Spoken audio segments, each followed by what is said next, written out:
اسرائیلی وزیر خزانہ نے کہا ہے کہ مغربی کنارے کو اگلے سال اسرائیل میں مکمل طور پر ضم کیا جائے گا۔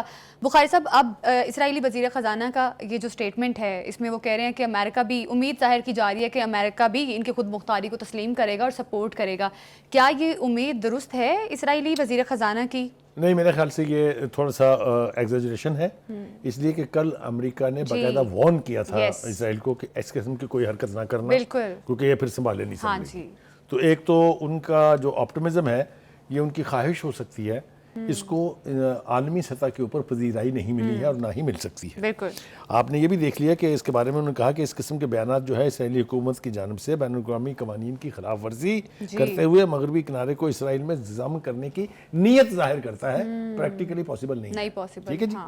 دوسری طرف ہم یہ دیکھ رہے ہیں کہ جناب جو اسرائیل ہے اس کی فوج جو ہے لبنان میں اپنی کارروائیاں جاری رکھے ہوئے ہیں، اور اسرائیل نے غزہ میں انسانی امداد سے متعلق قانون کی خلاف ورزی نہیں کی۔ امریکی محکمہ خارجہ روایت کے مطابق اسرائیلیوں کی حمایت میں کہیں نہ کہیں اپنی ناک اڑا لیتا ہے، لیکن فلسطینیوں کی نسل کشی میں بائیڈن انتظامیہ اور اسرائیل شراکت کار ہیں، یہ کہنا ہے حماس کے سپوکس پرسن کا۔ دوسری طرف ہم دیکھتے ہیں کہ لبنان میں جتنی بھی کارروائیاں اب تک اسرائیل نے کی ہیں، جو انٹرنیشنل قوانین کی خلاف ورزی کی ہے، وائلیشن کی ہے، اس کے باوجود امریکی انٹیلیجنس ایجنسی کی رپورٹ یہ کہتی ہے کہ لبنان میں آپ حزب اللہ کو ختم نہ صرف یہ کہ ختم نہیں کر سکے، بلکہ آپ اس کی قوت نہیں توڑ سکے ہیں۔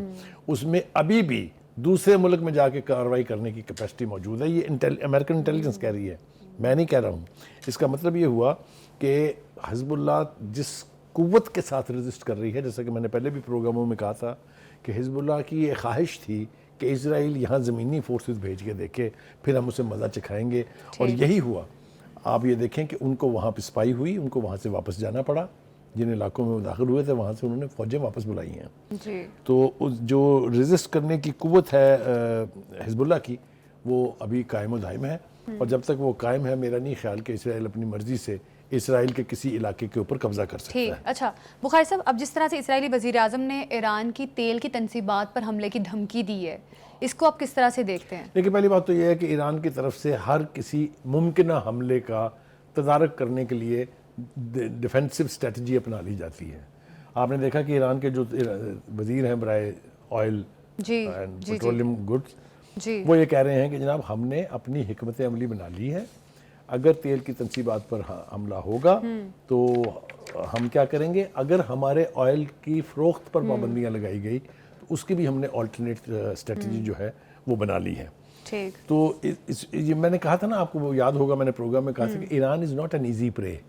یہ وہ نہیں ہے جس کو آپ غزہ کی طرف سے ہڑپ کر جائیں گے یا نیست و نابود کر جائیں گے۔ Iran is a power to reckon with. ٹھیک ہے جی۔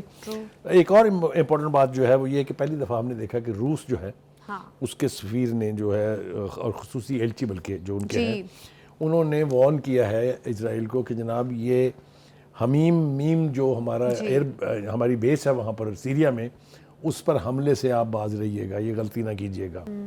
یہ I think it's a serious warning, اور Israel will have to heed to it.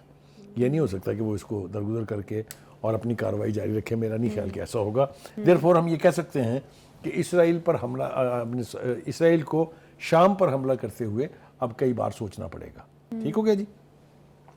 Having said that, دو تین چیزیں اور جو اس وقت پریشانی کا باعث ہے وہ یہ ہے کہ انٹرنیشنل کورٹ آف جسٹس، جس کو ہم سمجھتے تھے کہ بڑا تیر مارا ہے انہوں نے کہا ہے کہ جو غزہ کے اندر جو جینوسائیڈ ہو رہا ہے 1 مہینے کے اندر روکیں اس کو۔ وہ سارے فیصلے جو ہیں وہ میرا خیال ہے دریا برد ہو گئے ہیں کہیں، یا اس کو کسی نے پرسو نہیں کیا۔ تو مجھے بتائیے آپ کہ ایسی عالمی عدالت انصاف کا میں نے اچار ڈالنا ہے جس کے فیصلے میں کوئی یعنی اوبلیگیٹری فیکٹر نہیں ہے۔ ایک دوسری بات یہ کہ یونائٹڈ نیشن 200 سے زیادہ ارکان کا ادارہ ہے، وہاں پر 3 مرتبہ جنرل اسمبلی میں میجورٹی ووٹ کے ساتھ ریزولوشن پاس ہوئی اس جینوسائیڈ کے خلاف۔ کسی کی صحت پر کوئی اثر ہوا؟ سیکورٹی کونسل میں جو قرارداد پاس ہوئی، کیا اسرائیل نے مانی؟ مجھے یہ سمجھ میں نہیں آتی کہ یہ سارے ممالک جو ان فورمز پر بیٹھے ہوئے ہیں کیا ڈگڈگی بجا رہے ہیں؟ ان کو شرم نہیں آتی کہ ان کی کسی ریزولوشن کا کوئی اثر نہیں ہے، ان کے کسی مطالبے کا کوئی اثر نہیں ہے؟ آخر اس اسرائیل کی اس بے لگامی کو لگام کون دے گا؟ 2 ہی طریقے باقی بچتے ہیں۔ ایک تو یہ کہ جو لوگ اس کو اندھا دھند سپورٹ کر رہے ہیں وہ اپنی سپورٹ واپس لیں، اور دوسرا یہ کہ مسلمان ممالک اپنی تمام تر وسائل اور ہیومن ریسورس کے ساتھ فلسطینیوں کے ساتھ کھڑے ہو جائیں.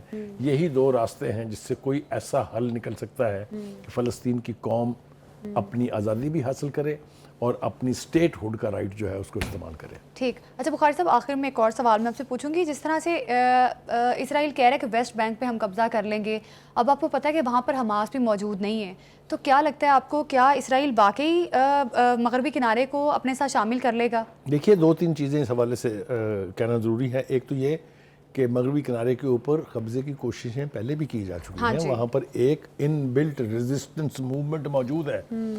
آپ نے دیکھا نہیں ہے کہ اسرائیل کے اندر چاقو کے حملوں سے 4-4 5-5 لوگ جو ہیں قتل کیے گئے ہیں.